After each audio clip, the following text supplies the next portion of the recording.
Монголын зохиолчдын эвлэлийн шагналт зохиолч Шуурайн Солонгоо. Хэнгэрэг роман. Улаан хэнгэрэг хэмээх 1-р бүлгийн 4-р хэсэг. Буугар хүүг 10 нас хүрэх үеэр хошууны албан хаагч ирж хэвтэрт орсон ээжийн улсын хэрэгээс өвчний нэр барьж хойш суулаа. Одоо босч ажилдаа гарахгүй бол шоронд хорин хамтралаас гаргаж ноогдол хоол хүнсийг олгохгүй гэж ширүүнээр загнав. Өвчтэй эхэн тэр дарамтыг тэсэлгүй нас барж газар дээрх ганц хүүгээ орхин отох нь тэр. Маогийн хэлмэгдүүлэлтийн үе өнгөрсөн ч өвөр Монгол уудам учир хязгаарын хэнээр хэгчид ийхүү дураараа тонгочж байсан цаг. Хүү эхийнхээ цогцсыг арайхийн чирсээр жалган даваачин шороогоор булжээ. Ингээд хүү гэртээ тороогоод үлдэв. Хамтралаас өгсөн 5 жим будааг ширхгээр нь тоолох шахаж байж сар хүргэв. Өглөө босоод ирэхээр л нэг юм алга болчихсон байна. Эхлээд хүрц гапуу, олс дээс, хувин агаруу, жижиг терм зэрэг гадаах зүйлс алгуулж эхэлсэн бол дараа нь үхэгт байсан хувцс хунар, тогоо шанга, олигтой даавуу, шуувуу бүгдийг хамлаа. Мёр тэр хулгайчид түүний унтахыг хүлээгээд сууж байдаг бололтой. Сүүлчийн 2 аягуудагаан дэвсгэр дороо нууж унтдаг байсан тулдаа хэд хоног тэсчээ. Нэг шөнө юм сүрчгнэх чимээнээр нүдэнэн харвал сүүдэр шиг 2 хүн гэрээр нь тэнэн хан татсан зургийг хүртэл хуулан авч байв. Аимшигтай. Харин тэд аяга тэврэн хэвтэх хүүд халдсангүй. Тэр өглөөс ирээд харж суутал гэрт нь хэмхэрхий ор, сэмхий хүнжил, өөрийнх нь салмай гутлнаас өөр юм үлдсэнгүй. Будагаан чандаг шавар ваарынч авч одсон байлаа. Буугар хүү гэнт ихээр бархиран уйлав. Хулгайчид түүнийг турж үхэг гэсэн бололтой. Гэвч хүү үхмээргүй. Ээжийнхээ захиасыг биелүүлж сайхан амьдрамаар байлаа. Ээжийн байхад шилдэг ажилтан хэмээн бүхэлддэг байсан улс одоо түүнийг хялайн харж цохиод авах тооны ширвдэг болж. Нуусан жаахан будагаан гаргаж түүхийгээр нь зажлан идэв. Худгаас аягандаа ус авчран яаж будаа олох вэ гэж бодсоор 2 хоног суув. Гэвч хэрхийг үл мэднэ. Үлдсэн будагаан идэж дуусгаад ханын сүрлнээс өөр дэвтээж идэх юмгүй болсон тул хөнжил аяг хоёроо баадагнан боож өгрээд гэрээн орхин гарав. Дөрсөн гэрээ сүүлчийн удаа эргэн харлаа. Шавар хүрээтэй нэгэн цагт баян явсныг илтгэх модон дээвэртэй шавар байшин нь эзгүрэн хаягдах нь энэ. Хүний ходоод гэдэг эрхтэн хичнээн хорон аимшигтай болохыг буйгар 2 сар орчим тэнүүчлэхдээ голдоо ортол мэдэрчээ. Юм олдсон цагт бай гэтэл дүүргэх авч орой болоход юу ч идээгүй мэт дахин зовооно. Тэр эрхтэнд цадсан цаг байх авч үргэлж дүүрэхгүй яваас сулдааж толгойгооч даахаан болоход хүргэнэ. Ээж нь түүнийг төрхтөө ногоон өнгөтэй төрсөн гэхээгээд хүнээс гажуу хүүгэн бусдаас нууж явж өсгсөн гэдэг байж. 3 настайгаасаа зүс царай нь өөрчлөгдөн хэвийн царайтай болоход сая гэрээс гаргах болжээ. Аманд хийх атга будаа боодол ногооны төлөө ээж нь хамтралын барлаг болж явлаа. Муу ээжээсээ өнчирч үлдэхдээ буйгар Хамтралд очие. Юухан хийхэн хийж өгвөл гиз хоосонгүй гэж бодох нь ч бодсон ажээ. Гэвч ээж нь хөдөлж чадахгүй хэвтэхтэй. Миний хүү ээжийг нь төрөл халчихвал хамтралд бүү ороорой. Манай аавын бие цагт бидний зарц байсан улс бол энэ хятадууд шүү.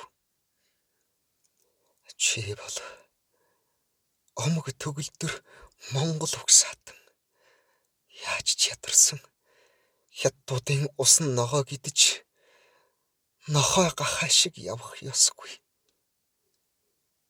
Бүр арга барагдвал баруун зүгт чиглээд яваарай. Тэнд ар Монгол хэмээх баян эрхэм орон бий. Тэр бол бидний язгуур улс. Тэш яваарай. Хэмээн загсан юмсанч. Тэндээс гарч энэ хүртэл явахдаа өлбөрч үхэх шахна гэж хэн мэдлээ.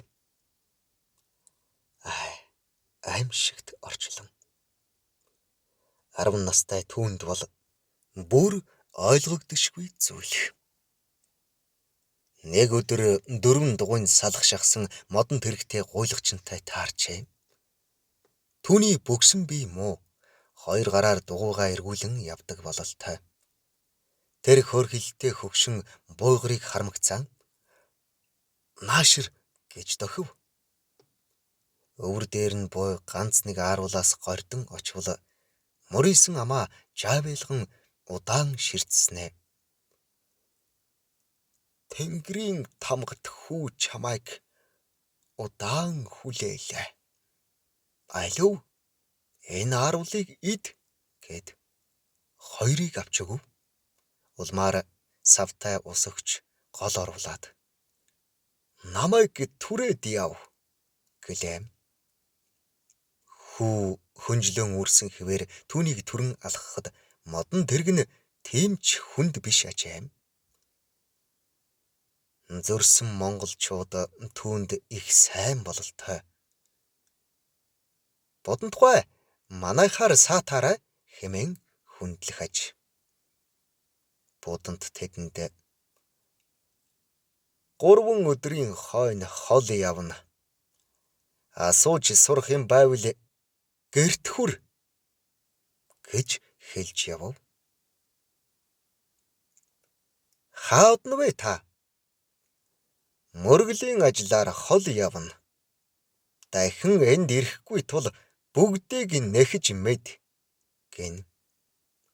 Хүмүүс таныг байхгүй бол бид яахан орчлонг туулна да гэж харамсан гэрт нь очихоор тохиролцох аж. Тэр учир битүүлэг хүн буйгрыг ийш тийш гэж тэргэн залуулсаар нэгэн дарахны газар очив.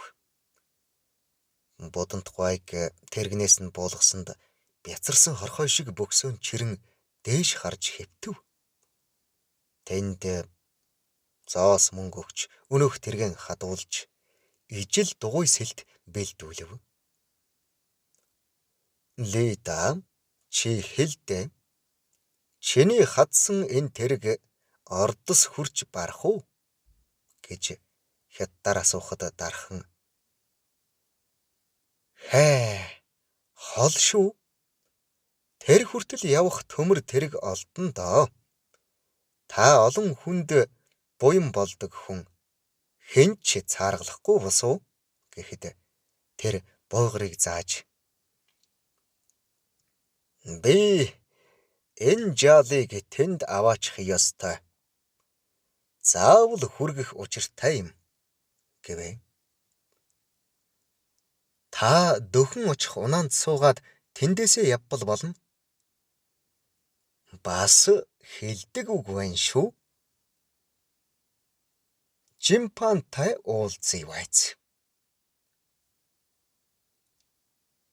Очиж чадна гэж мэрэгэн чинь буусан бол та чаднаа. Тийм холыг зорих гэж байвал би танд хоол авч өгье гэд тэр хятад дархан гараад явчихв. Будамт түүнийг зөөлөн нүдээр ширтэж суугаа хөвгүүнд чиний нэрийг Буйгар гэдэг үү гэж асуув. Тийм ээ. Та яаж миний нэрийг мэдж байгаа юм? Би бол Тэнгэрээс тамгатай төрсөн бөөхүн. Бузар таад одоо мэрэг төлгөөс өөр юмгүй амьтан болцоход байгаа нь энэ. Би чамайг дагуулж ордос орно. Хоёулаа Чингисийн онгонд очиж мөргөнөө. Энэ учрыг хүнд хэлж болохгүй шүү. Би яагаад тийш явах ёстой гэж? Чи энд үлдвэл бас над шиг бузар юм хүртээд ийм болж мэднэ. Чиний замыг засаж дайцсыг чинь мэдүүлж өгөх нь миний үүрэг. Надад ямар ч мөнгө зоос байхгүй. Хэм хэрхий арга шиг болсон надад тэр зоос чинь бий. Бүх өвөрлөгчийг тойрсон ч хүрнэ гэж мэд. Чи намайг дагснаар өлсөж цангахыг үзэлгүй. Гэдэс цатгалан явна да. Чи намайг дагах дуртай байна уу? Өлсгөл хэцүү юм. Хөөр хийхээсэн хойш зүдснийг чинь би харсан. Одоо намайг даг. Мэдв үү? За гэх үед хаалгаар савтай хоол барьсан өнөөх хятад орж ирв. Махгүй сайхан хоол авчирч. Будамт тухай мах иддэггүй учраас тэгж авчирсан гин. Хол замд хөлгүй эрийн тэргийг доороос нухахгүй болгож өгсөн Лидад талархаад хоёул тэндээс гарав. Лида гуай замд тэрэг эвдрвэл ингэж дугуйг нь зас. Бас тэрэгний буланд нь тосхий гэж Буйгарт зааж өгөв. Тэрэгний дугуй өстой тосолсон юм шиг гулсаж байна. Эцэнхий тэр хүнийг түрээд хааж хүрсэн болохоор хөдлөн. Тэд явсаар суурингийн захад байх нэг жаахан шавар тагзанд ирэв. Гэр цомхонч бие муутай хүн амьдардаг гэхээргүй цэвэр ажим. Буйгар гал түлж ус буцлагвал үнтэй хятад цай хийж хандлаад түүнд өг. Гэрийн эзэн хажуу айлаас хүн дуудуулж уулзав. Тэр хүн заасан хүнийг олохоор бушуухан явлаа. Буйгараа хоёулаа гэрээ хүнд өгөөд ордос орноо. Тахилга бүр эзэгвэрлээ. Би багдаан очиход их л тогшин байж билээ. Багш минь тулдаа хилэнгэн тайлж явсан юм. Одоо миний ээлж болоовъя гэлээ. Тэнгэрийн тамга гэж юу юм бэ? Гэж хүүг асуухад Будамт заавайц дээд тэнгэрт хүчит тэнгэр онгоц сахиус бий. Тэр газарт буух хүний үрийг өөрсдийн тахиж газрын амтны зовлонг нэмгэлэхийн тулд тэмдэг тамга тавьж илгээдэг юм. Тэм тэмдэг авсан хүн биеэн цэнж маш ариун тод байлгах учиртай. Өлсөж цангаад бохир уснаас уужглаа. Өт хорхойд идэгдсэн хаягдл ногоо идлээ гэхтэл хэртэж сэвддэг. Тэнгэрийн тамгатай хүүхэд төрснийг мэдсэн хүн түүнийг аль байдгаар хамгаалах учиртай юм. Тиймээс би чамайг хамгаалж зүгийг чинь зааж өгнө. Та гэргүй дараа нь явж чадахгүй хүн яан да? Бүгд тэнгэрийн захиагаар болно. Хилэнц алдас хийхгүй аваас тэнгэр тамгатай хүнэн үргэлж татаж өргөж явдаг гэж мэд. Их зуур хар торгон цамцтай хятад хүн орж ирлээ. Тэр хүнд гэрээн хүлээлгэж өгөв. Үлдсэн хугацаанд 5-6 хүн ирж тэр бөөд үзүүлэн зам мөрөө заалгав. Бодон тухай чулуу тасдан мэргэлдэг ажээ. Хол явах гэж буйг нь сонссон хүмүүс зоос арвин өргөх аж. Маргааш нь мөн адил олон хүн ирж аян замын ёроолоо. Хоол ундаж авчрах хүн байна. Хүмүүс хизээ явах гэж буйг нь асуухад маргааш нөгөөдөр гих боловч тэр шөнө нэг төмөр тэрэгтэй хүн ирж тэднийг авч явав. Бодон тухай гэрээсээ юм бараг аваагүй агаад жижиг тогоо шанга, хутга, хэдэн хувцас, гуталчнаар буугарт хийлгсэн шинэ гутлаан авав. Хадгалж байсан мөнгөө хадсан шилбэндээ даавуугаар боож нэг бүдүүн таяг аваад л болчихон тэр. Сар пархийн донслох тэрэгний ханхай твшин дээр хөгшнийг асарч явахдаа буугар явах цагаан өөрчилсөний учрыг асуувал хаа сайгүй амьдрал хэцүү байна. Намайг цохиод чиний мөнгийг авчхаж магадгүй. Энэ бол чиний л мөнгө болох учиртай юм гэвэ. Төмөр тэрэг шүнжин яваад нэг газар ирж зогсов. Хятад жолооч тэднийг өргөн буулгаад өрөвдсөн янзтай харж хоол хүнс авах газрыг зааж өгөөд давхиад явчихав. Тэд нэг байшингийн болонд хөнжлөө нөмрөн унтлаа. Маргааш нь будаа хатаас ногоо мах авч тэргэндэн багтаагаад замдаа гарав. Буданд өөрөө мах иддэгвч өсч яваа хүүд мах авсан нь тэр байв. Тэднийг нүсэр хүнд аян тосч байсан ч ярих хэлцэх юм их тул буйгарт тэмч бэрх санагдсангүй. Маугийн үед будан тухайн аав ээж баг ясны хянгарцсан хэлмэгдэлтэнд өртөн шоронд орж тэр мөн л буйгар шиг жаахан хүнс үрээд гэрээсээ гарсан гин. Хошууны төвд тэнж явсан тул туг хийр барьсан 3 эмэгтэй хамгаалагч түүнтэй таарч бүрэн эрэхэд улсад ийн тэнвчилж болохгүй. Сургуульд сурч боловсрол зохино хэмээн дагуулan ардыг тэжээх сургуульд оруулжээ. Тэнд будант өөрийн ижил олон хүүхэдтэй хамт сууж өнөөх ганц айдаг хоол ундны бэрхшээлээс ангижрав. Өглөө өдөрт нэг мантуу оройд усан шүл өгнө. Сургах зүйлд нь Маугийн замнал магтуу хятад хэлэнд хичнээн дургүйч өвлөн хотоодон дүүргэхийн тулд хичээн сурч 3 жилийн дотор идвэх чармаалттай хувьсгалж хүү болон тодров. Тэгтэл түүнийг Бээжин хотод болох Эв хамт намын их хуралд туг бариачаар томиллоо. Ийм аз хоёрхан хүүхдэд оногдсныг үзэхэд хичнээн хариуцлагатайг ярилтгүй. Маргаашийнх нь баярын цуглаанд будант цүйлэ хоёрыг дуудан босгож хурлыг тэргүүлэгч турж өгөх гээд явж байсан өнчин хүү хувьсгалын замаар замнаж одоо ажилчин тариачны коммунист намын галулаан тугийг өргөхөөр Бээжин рүү явж байгаа нь манай улсын цог жавхланд хөгжлийн гайхам жишээ боллоо хэмээн магтахад будант галулаан хятадын төлөө эцэг Маугийн төлөө амиа өгнө хэмээн батлан андгайлав. Хэдэн өдрийн дараа томчуудыг даган тугаа барьсаар Бээжинд машинаар очвол чухам галзуурлын далай гэгч болж байх шиг.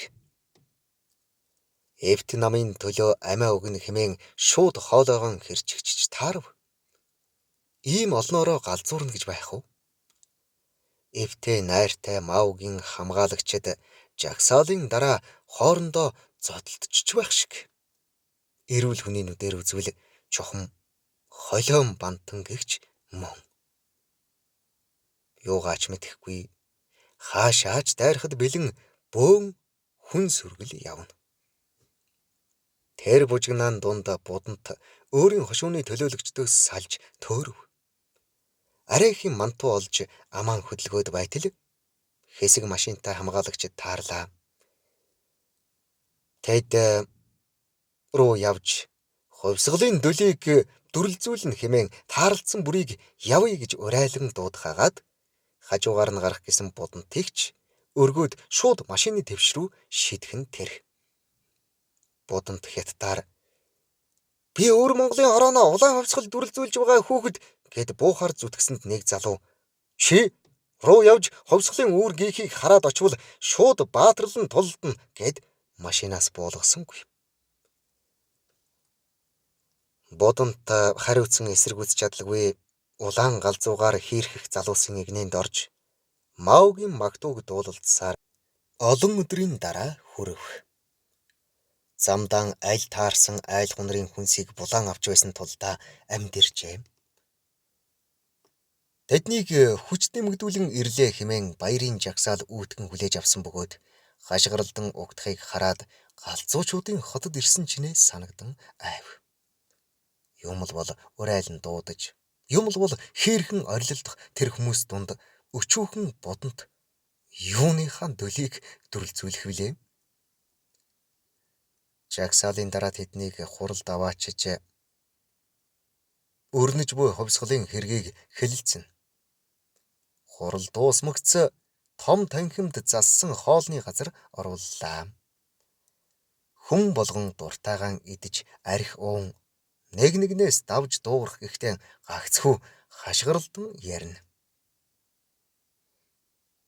Өөрийнх нь өмнөх махан зоогийг том ахнаар булаан ицсэн тул будант үлдэгдэл жаахан махыг ногоотой хамт идэн гэдсээ дүүргэж атал хүлээн авсан залуусын тэргүүн вау босч манай хотод дарлан мүлжигч ангийг чин зүрхнээс зүхэх тул тэдний элэг зүрхийг шарж идэн өөрийн биеэр устгаж буй.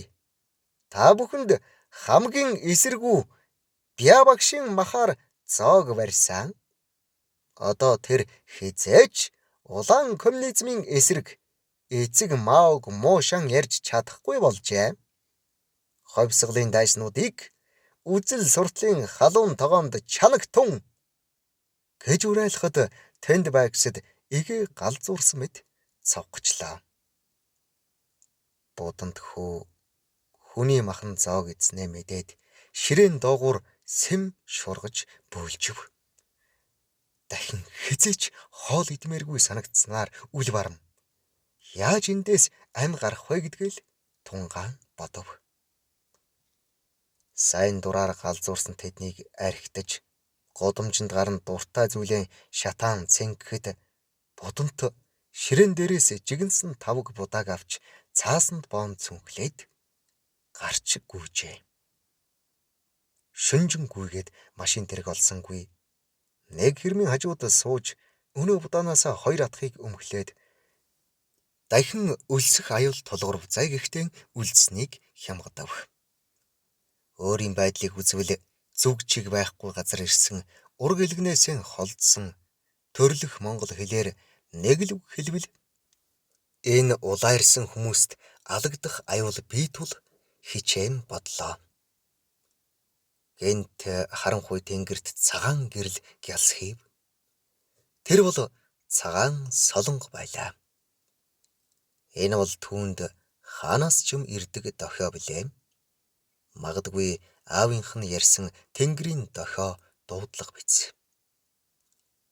Аав ээж нь түүнийг тэнгэрээс тамхтай төрсөн хүү хэмээн дээдлэн өсгсөн юмсан ч.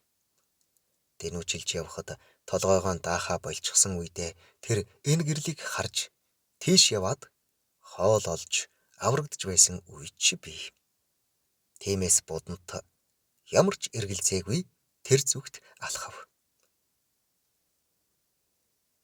Цагаан солонгын нэг үзүүр орчимд очвоос арваад машин эгнэн зогсжээ. Энэ машинууд хаа нэг тийш хөдлөвл түүнд дайгдж болох биз. Түүнийг зүгээр гүйгээд очвол суулгахгүй тодорхой. Тиймээс тэр буцан гүйж нэгэн байгууллагын өмнөх улаан тугнаас өөрийн даах дундаж хэмжээтэйг мултлан авлаа. Чингээд эвхэж яваад мөнөөх машинуудын ойр очиж шавар ханны булан бараадан эвхрэн хэвтжээ. Даарад болохгүйд тугаараа хучив.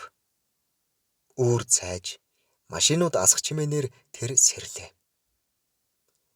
Өнөө машинуудын дэргэд олон хүн цугласан байхыг хараад будамт нөмөрч хонсон тугаа авч тийш гүйлээ. Хүмүүсийн ярихыг үзвэл цэвэрлэх багийнхан хөдлөх гэж буйн энэ аж.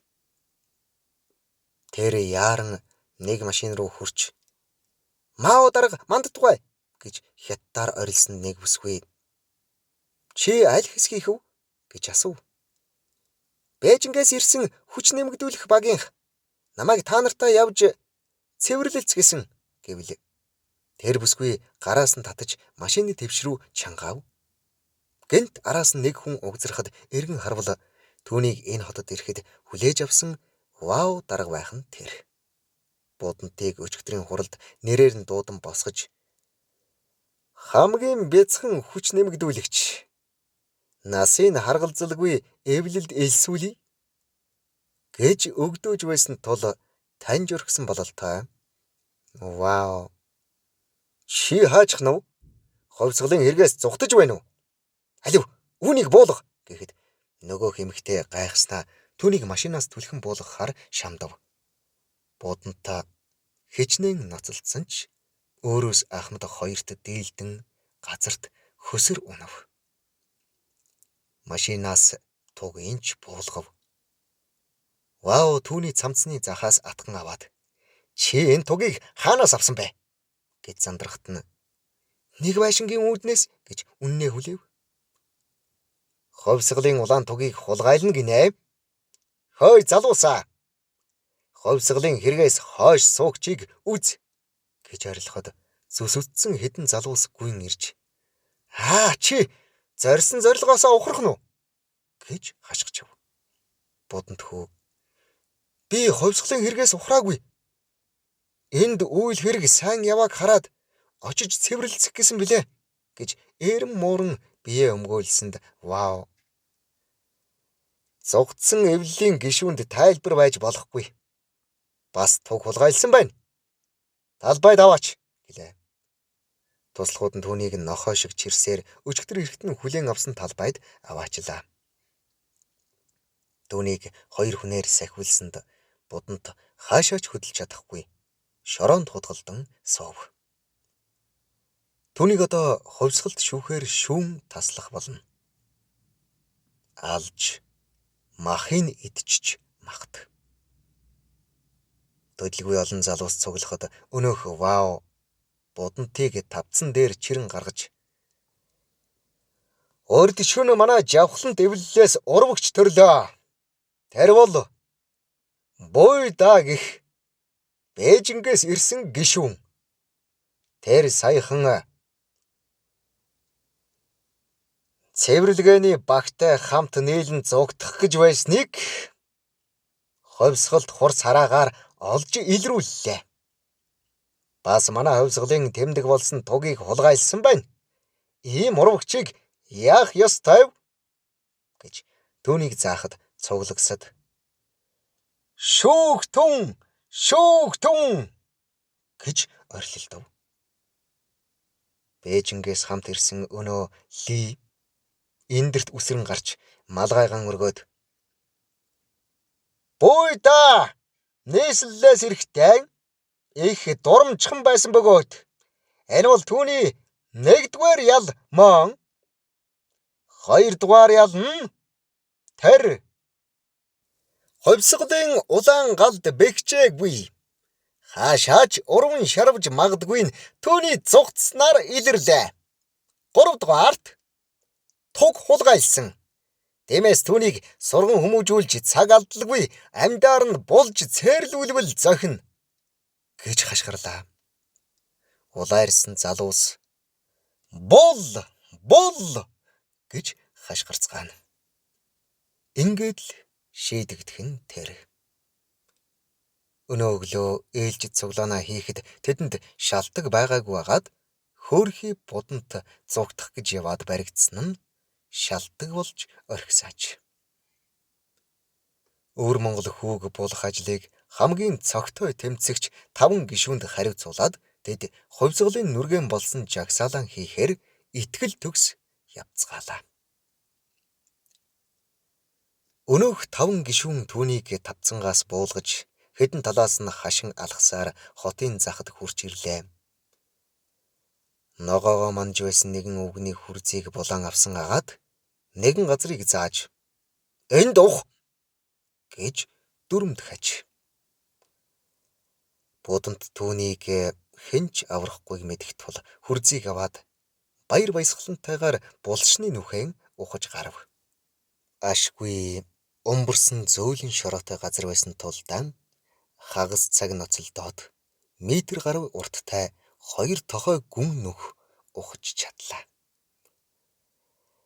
Нөгөөдөл яарах учир богинодсон нүхэнд хөлийн матилган хэвтүүлж "Бузрын урвчийг доош харуул" гэснээ. Доош харуулж цөмөр дээрээс нь шээж доромжлоод гаргасан шороогоор нь хам хум буллаа. Чингээд шороон дээр нь хэдэнтэй дэвсээд хүрзийг хажуу тийш таягдан хаяад буцав. Будантад хорогдох юм байгаагүй тул бушуу үхээсэй гэхээс илүү хүссэнгүй. Доош харж хэвдсэн тул шээсэнд норсон шороонд амьсгал нь боогдоог байгаад 10-аад хором хэртээ тэлчлэн хэвдлээ. Шороо хүнд түүнийг сэгсрэн босмоор байвч тэр амьд үлдхийг эсвэлсэн учраас хөдөлсөнгүй. Цэвэр агаар дутагдж муужрахтаа дээрээс дарах шороог хэн нэгэн самардахыг мэдлээ. Нүүрийн ямар нэг амьтан шал хийлгэн долооход будант "Аа" хэмээн зөөлөн орилоод уртаар амьсгаа авчээ. Арайхийн амьсгалахтайгаан болоод тэмтэрвэл дэрэгдэн үстэй ноостой амьтан зогсоон мэдрэгдлээ. Нүдэ нээсэнд түүнийг нэг саарл нохой долоож байна. Ухаан нь гарч орох будантай "Аа, Тэнгэрийн нохой" гэж шивнэв. Өнөөх амьтан "Тийм" гэх мэт биеийн долоосоор түүний багад чоныг Тэнгэрийн нохой гэдэг байсан агаад түүнийг булчнаас нь ухан гаргаж ирсэн амьтан бол гарцаагүй Тэнгэрийн нохой биз. Бүрэн сэргсэн хойноон будантай Тэнгэрийн нохойг даган явсан агаад хятад өвөр Монгол даяар чон дагуулсан хүүгийн тухай цуу яриа түүмэр мэт тархажээ. Тэр чон өнчин хүүгийн сахиул хамгаалагч болсон ач. Гэтэл хүний махан зоог эзнээр будантын онгод тэнгэр хэлэгнэж түүнийг босч чадахгүй эрэмдэг зэрэмдэг болгон шийтгэх нь тэр. Үлдсэн насандаа тэр буян хийж өөртүлдсэн зөн совингоор хүмүүст туслаж амиа тэжээсэн нь энэ. Буйгар буданд 2 мөлхөн бядан явсаар Ордос аймгийн Эзэн хороонд хүрч мөнөөхөн Чингисийн онгонд очлоо. Улаан хувьсгалчдын балгаар эзгүрч хоосорсон онгон ханхай хоосон хүрээ болон үлджээ. Будантгой тэр байдлыг үзээд нулимсан шударч "Хичнээн бузралсан ч эргэн сэргэх цаг удахгүй дээ" гэж хэлгэнэв. Монголын зохиолчдын эвлэлийн шагналт зохиолч Шуурайн Солонгогийн Хэнгэрэг хэмээх энэхүү 3 дэвтэр маань Улаан Хэнгэрэг хэмээх 1-р дэвтрийн эхний 30%-ийг энд зохиолчийн зөвшөөрөлтэйгээр оруулах болно. Үргэлжлэлийг зөвхөн номоос уншаарай.